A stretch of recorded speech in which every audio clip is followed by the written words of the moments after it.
Hello, third graders. Getting my camera set up, my phone. Okay, we are on page 241 and 242 today.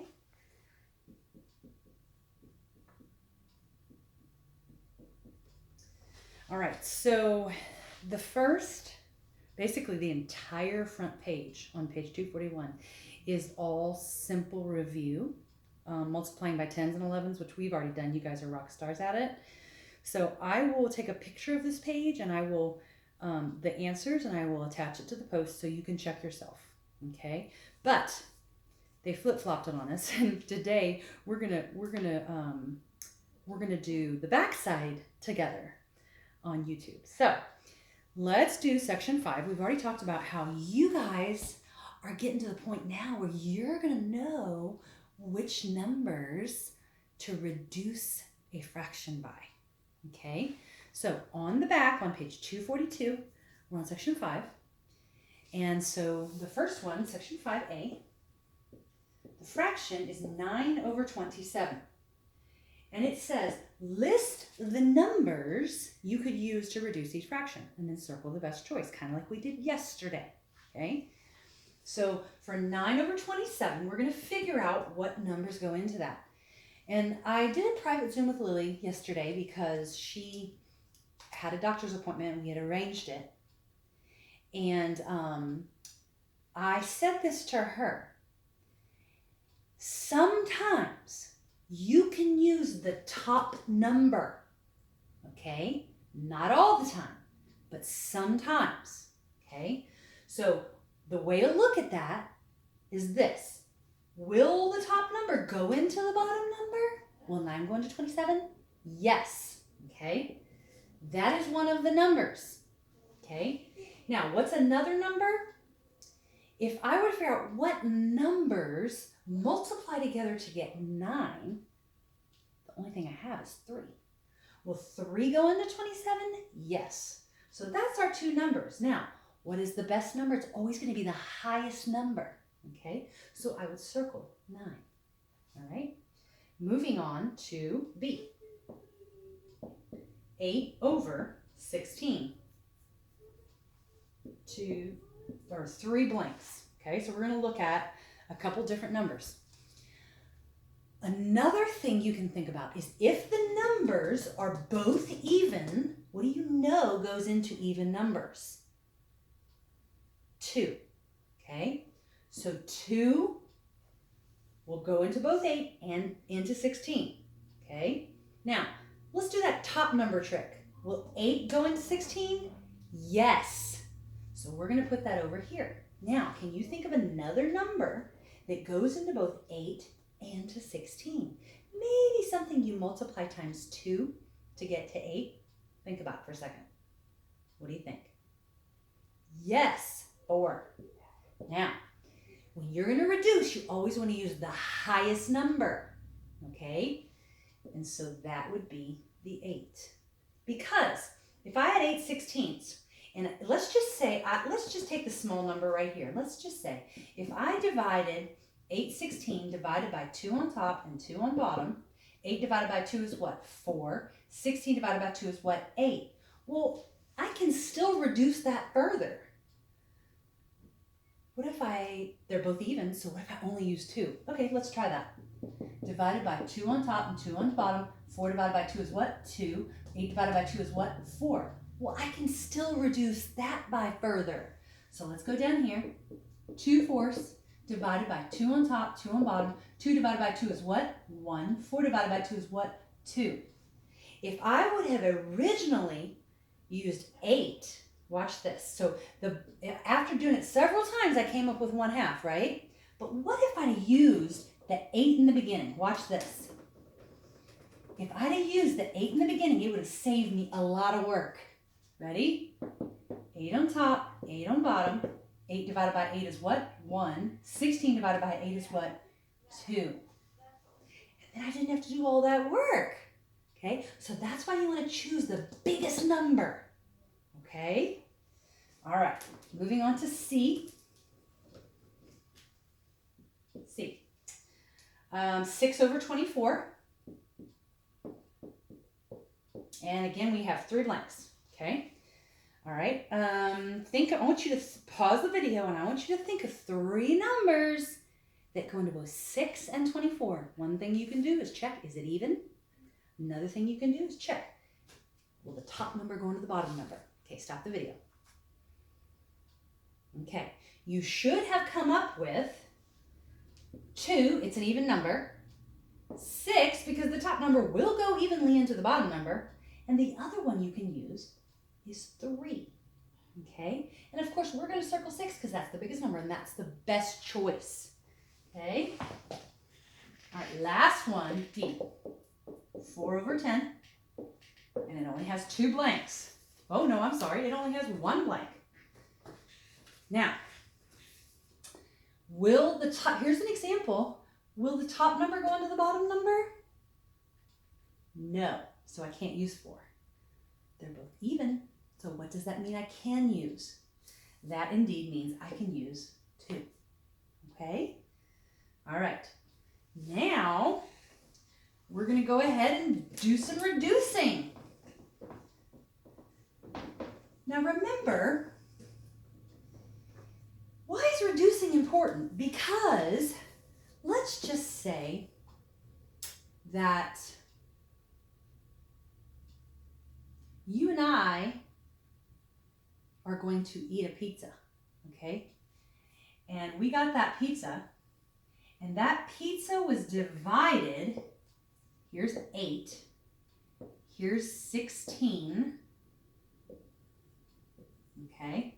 So we were going to divide that pizza in half. Well, it's already divided into 16 parts.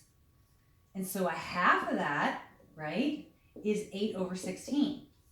Well, that was a whole lot of extra work we didn't need. If it's only 2 of us eating the pizza, why not just divide the pizza in half? Okay?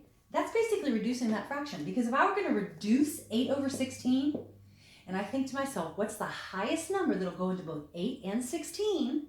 Okay, well, look at my evens trick. Are they both even? Yes, 2 will work, but there's a higher number. Always got to look for that higher number. Will the top number go into the bottom number? Yes. So if I divide by 8 on top and 8 on bottom, 8 divided by 8 is 1. 16 divided by 8 is what? 2. Well, it's so much easier to take a pizza and cut it in half. And then that way, when the person gets it, they can cut it however they want. Okay, but this is a whole lot of extra cutting that doesn't need to be cut, right? So that's an example of why reducing is helpful. Okay? All right, so let's look at 9/27. Can you imagine a pizza divided into 27 pieces, and then you cut 29 of them? So how can we make that pizza into smaller amounts of cuts? Okay, let's look at our evens trick. Are they even? No, they're not even. So, well, let's look at our other trick. Will the top number go into the bottom number? Yes, then we're going to use that. So let's divide by 9 on top and 9 on bottom. So 9 divided by 9 is what? 1. 27 divided by what? 9 is what? 3. So then we have a pizza that's divided into, and that's the, let me see if I can make it a little bit better. There you go. Is that about 1/3? Yeah, that's about 1/3. Instead of cutting that pizza into 27 pieces and giving one person 9 of them, we'll just cut it into 3 pieces and give that person 1 of them. Okay? All right, let's go into B. All right, 8/16. And you know what? I'm going to try, I think the best option is to see if the top one will go into the bottom one. That's the best option first, okay? Because 2 will always go into both evens, but the best way to get the highest number is to look at that top number. Will 8 go into 16? Yes, let's use 8, okay? 8 divided by 8 is what? 1. 16 divided by 8 is what? 2, okay? All right, the last 2, I want you to stop. All right, for this one, we'll do it one by one. So this is B, this is C. I want you to stop the video and I want you to try and do this one on your own, Okay, stop the video. All right, so if you do the numerator trick, which is the top number, will 6 go into 24? Yes. Well, then let's use that, okay? Divide by 6 on top, 6 on bottom. 6 divided by 6 is what? 24 divided by 6 is what? 4. Now let's think about that in terms of a pizza. If I had a pizza, and I'm not going to even vaguely try and cut it into 24 pieces, okay? Well, let me try it. So that's 8, 16. Oh gosh, I don't know. It's probably not a great example, but all right. So if I were to cut that pizza into 24 pieces and then cut off 8 of them, it would look something like this, right? Or we could just take that pizza and cut it into 4 parts and just take off 1 of them. That's so much easier, okay? All right, let's do the last one. One of our tricks is going to work on this, but it's not going to be both of them. All right, I want you to stop the video and try and reduce 4 over 10. Okay, so you looked at this and you said, well, 4 can't go into 10, so I can't do that. But they're both even, so we can use what? 2. Is there any other number that I can use that's higher than 2? No. Okay, so if you divide it by 2 on top and 2 on bottom, 4 divided by 2 is what? 2. And 10 divided by 2 is what? 5. Okay, so 4/10 is indeed 2/5. All right, the rest of it is review, except for I want you to go down to the Brain Booster, and I want you to look at what is another way to write 4 over 4. And I am going to give you a minute to think about that while I go and I pull out my fraction pieces that I brought from school.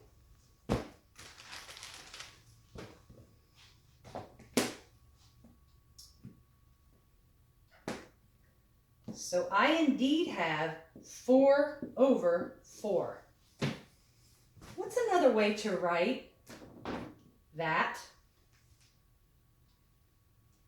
Isn't that the whole pizza? Isn't that one whole pizza? Yes. Okay. The next one says, what's another way to write 0/4? It's still asking about fourths, but I have none of them. No fourths. What's another way to write 0/4? 0. Okay. All right. I will take pictures of front and back so that you can check yourself. Remember, if you just take a look at the answer key and you say, oh, there's the answer, and you write it down on your paper, you're not learning it in your brain, okay? So make sure that if you get it wrong, look at your problem. You can message me. We can talk about it if you just can't understand it. If there's an adult in your house or a big brother, big sister that you can ask, grandma, grandpa, aunt, uncle, somebody to ask, or you can message me why you got it wrong. We can look at it together, okay? So that's about it for today, and have a good one.